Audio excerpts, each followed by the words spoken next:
Hey everyone, welcome to today's episode. We have a new Dead & Company tour, the first time we've seen John touring since 2019. It's really exciting, so let's get into a quick breakdown of some of the gear we've seen John use for the first two shows of the Dead & Company 2021 tour. Let's get right on into it. Let's first talk about the guitars for our breakdown. And John has been slowly incorporating the Silver Sky into his rig with the Dead & Company, and for these first two shows of the 2021 tour, we've seen the Silver Sky used for majority of the performances. Now, you're probably one of two positions on John using the Silver Sky with the Dead & Company. One side of the fence being that you're not a fan of it and you think that his tone is now kind of stepping on Bob Weir's territory, or on the other hand, you might like that he's adding the Silver Sky in and incorporating a bit more of his own personal tone into his Dead & Company sound as well.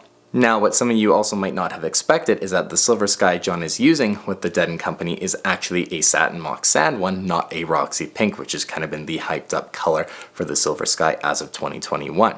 Now, of course, I have to also mention that the infamous DiMarzio gray clip-lock strap that we've seen with the Satin Mock Sand Silver Sky that John has been using has been replaced with the black strap, and those gray ones have been impossible to find, pre-orders that go on for months, and now, hey, he's using the black one, so you can just go out and buy a black one because they're super common now.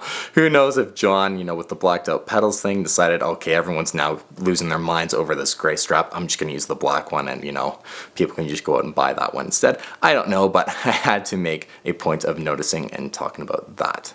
John also brought out Honey, the guitar he favored heavily with the Dead & Company during the 2019 World Tour. If you don't know what Honey is, basically it's a 594 that got some upgrades over a long period of time to tweak it more to what John wanted for the Dead & Company sounds, mainly being 3 humbuckers and a couple of switches being added. Now, here's where things get a bit interesting. John brought out a guitar that at first glance, you could be forgiven to think is a Super Eagle. And yes, this guitar has a lot of the features that we're used to from a Super Eagle, like the headstock, and it also has an F-hole, semi-hollow, as well as the switches for coil splitting and all that good stuff. But if you take a closer look at the guitar, it has 3 full-sized humbuckers, much like Honey does. And the resemblances to Honey, or a 594, don't end there. The original Super Eagle had 24 frets and a unique scale length. This guitar has 22 frets and what you could probably safely guess to be the same scale length to Honey or a 594. Now, if I had to guess or kind of, theorize, John is preferring the scale length and overall neck of the 594 or Honey over the old Super Eagle version. So this could be like a Super Eagle 3 we're looking at, or just a new guitar that John's having built to kind of be a hybrid between a Super Eagle and a guitar like Honey or a traditional 594. I'm willing to bet that we'll see both of these guitars used heavily during this tour, and who knows, like I said, this could be the start of the Super Eagle 3. Quickly touching on the amp that John has been using, he's using the same Dumble End Overdrive Special that he used with the Dead & Company late in 2019, as well as that Dumble 1x12 cabinet that we've seen him use lately as well, even in some of his own solo performances like with Last Train Home and stuff like that. So the amp setup is completely nothing out of the ordinary for Dead & Company. It's what we've were honestly expecting. Alright, now this brings us along to the pedal board, probably the part you guys have all been waiting for. And luckily, the Dead & Company professional photographers are usually pretty kind to us in terms of getting a picture that might not necessarily intentionally have a clear picture of the pedal board, and instead of us trying to go and watch the live streams or be at the show trying to snag a cheeky picture of the pedal board or a screenshot. So here's the picture that Dead & Company's photographers actually posted, and let's break it down. Starting off the pedal board, we have the Exotic Effects XW1 wah pedal, John's clear favorite wah pedal since the beginning of 2019. Now the wah is on the floor, which for John is actually really strange. Normally we see it actually on the pedal board or next to a controller. Now this might be for ergonomic reasons and John wanting it on the floor and at an angle, or what I'm going to guess is more likely, and as the pedal board seems to be slightly cramped, just space saving wise, they threw it on the floor. Next we have the Polytune, John's main tuner of choice. I will note there does appear to be a Boss TU2 or TU3 as well for acoustic. That's just kind of a spare and separate tuner on the top of his pedal board, not really part of the main rig. The next pedal I want to talk about is one that has been receiving some hype and notoriety because John has very recently adopted it into his rig, and that is the 29 Pedals Una. Now, based on this picture here, it appears to me that John has been using it with the bright and low setting on. kind of like this on mine here.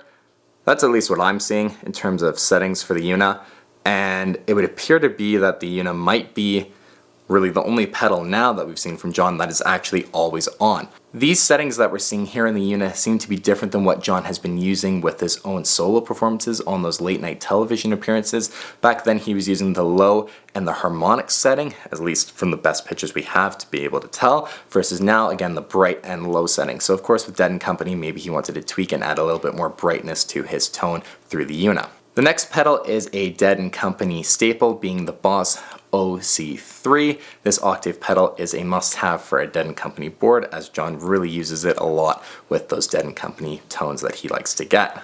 After the OC3, we have a couple of newer pedals for John to be using, and it's kind of interesting seeing them used on the Dead & Company board in this capacity. We have the exotic Super Clean, followed by a mystery pedal. Now it appears on the front to have a JHS stamp on it, but other than that, it looks like nothing JHS has ever produced before. It has 2 knobs and 4 inputs and outputs. Now, you could argue that this is stereo in and out, but the rest of the rig isn't using stereo in and out, so that's very unlikely. It could be some sort of mixer, like a wet-dry signal blender. Who knows, and for right now we're probably not gonna know until we get any more footage, but John is clearly using the 2 inputs and outputs, and that might be a loop, again for some sort of mixer for blending wet and dry.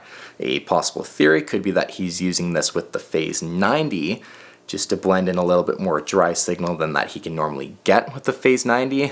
Who knows, but it's a possibility and one theory that this pedal could be doing. I don't think it's a drive pedal or anything like that. After this mystery JHS pedal, we move on to the JHS Prestige Boost. Now, of course, John has actually used this circuit quite a lot in his Kirkland Boost, which is just 2 of these in one, but to see him using it on its own is something that we haven't seen before. And following this is his ever favorite Ibanez TS10. After the TS10, we have the Klon, and this is one of those cases where John is using Tube Screamer into Klon, rather than what we're used to, Klon into Tube Screamer. And again, I have to point out that this is just a Klon. It's been painted black, as John doesn't want people using his name to increase the value and try and make more profits off of when selling pedals and trying to protect people from buying these pedals. So it's just a standard Klon that's just been painted black. No modifying, no nothing. That theory is completely dead. The next pedal on our list here is the Electro Harmonix Qtron Plus, and here's where we have again a little bit of mystery. John is clearly using the built-in effects loop for the Qtron Plus. But what pedal is he using in the loop? It could honestly be the Super Clean, the JHS Prestige, or the Boss OC3. It's pretty much impossible to tell at this point. He has used a Katana in the loop of the Qtron Plus before, as well as the OC3 in the loop. So if I had to bet, it's serving either one of those 2 purposes, a clean boost in or the octave pedal in the loop. Either or is honestly a very plausible or likely theory. Moving on past the Qtron Plus, we have a way huge MK2 Aquapus, not the MK1 or MK3. This is an MK2 edition. After that, we have an MXR Script Phase 90 with an LED, not the super old vintage one, but the LED version Phase 90. Moving past the Script LED Phase 90, we have John's current favorite digital delay, being the Providence Chrono Delay, and then lastly, the Strymon Flint. So that is John's 2021 Dead & Company pedal board. Please leave a comment down below on your thoughts on some of these mysteries. What do you think that black JHS pedal is? What do you think he's using in the effects loop of the Qtron Plus? Let me know down below, and it'd be awesome to shoot some theories and discuss back and forth in the comments. The last thing I wanted to touch on for this gear breakdown is John's rack unit. The main thing here is that John is using a Universal Audio Golden Reverberator in the rack unit. We know before he's used the Victoria Reverberato as well as the Strymon Flint to give his amps on stage some reverb, but it appears to be that this is what the Universal Audio Golden Reverberator is doing, and that's kind of the purpose for it, with the Flint being on John's actual pedal board. Well, there you guys have it. That's my breakdown of John's gear that he's been using for the first 2 shows of the Dead & Company 2021 run. I'll be sure to update you guys if you see any gear changes or if any new information comes up on my YouTube channel here. Again, leave a comment down below of what you think John is using in the Qtron Plus loop and what that mysterious black JHS pedal might be. As always, you guys, thank you so much for watching, and we'll see you on the next one.